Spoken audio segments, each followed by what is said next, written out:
But one of the topics at the table was mining. And we're not the only ones faced with some of the threats to mining. I talked to them about the imbalance of power.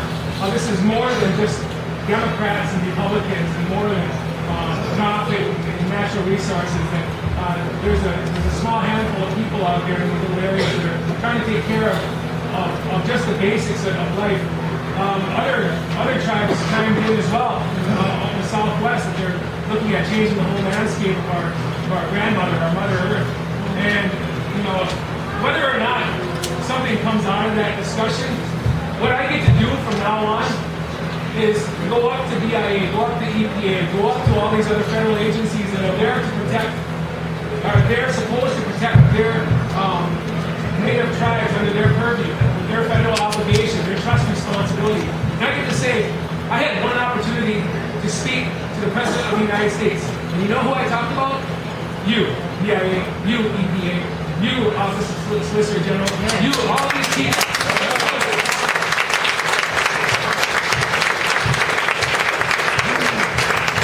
This is a tough fight, and it's going to go on, and it's turning to endurance. But when I was a younger fella, I used to ride up with my wife over to Crandon, and boy, the odds seemed even worse.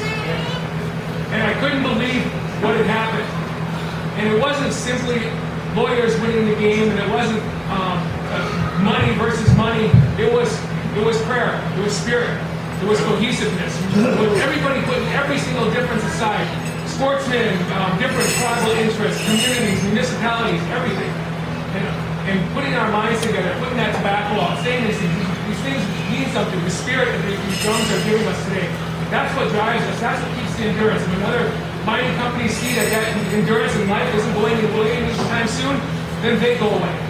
So I'm glad to be a part of this. I stand committed, whether I'm a president or not. That this place is something that you can't look at in a picture or a Facebook post or on the news or in print. This is some place that you have to come up here and feel it for yourselves.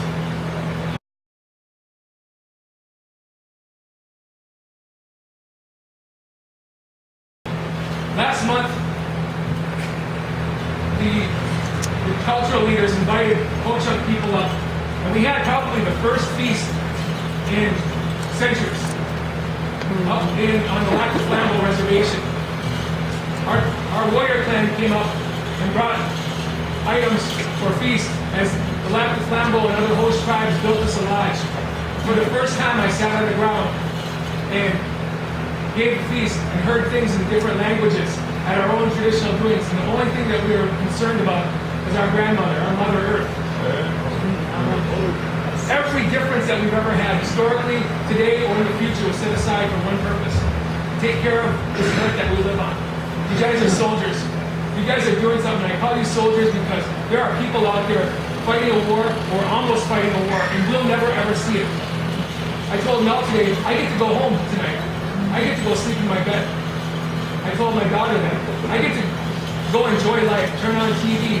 But there's people out here that have stood the test of time, and that see a cold winter coming ahead, and they're going to be here, and they're not going to leave. And as long as they're here, I'm going to be here as well. So you guys can count on the Ho-Chunk Nation standing up with you. Whatever we can do to help, we certainly appreciate everything you guys are doing up north, because this is all one earth. All this water is connected, this earth is connected, this is our grandmother, it's our responsibility to take care of it. So I thank you for the gift, thank you for allowing us to come up here, my little family.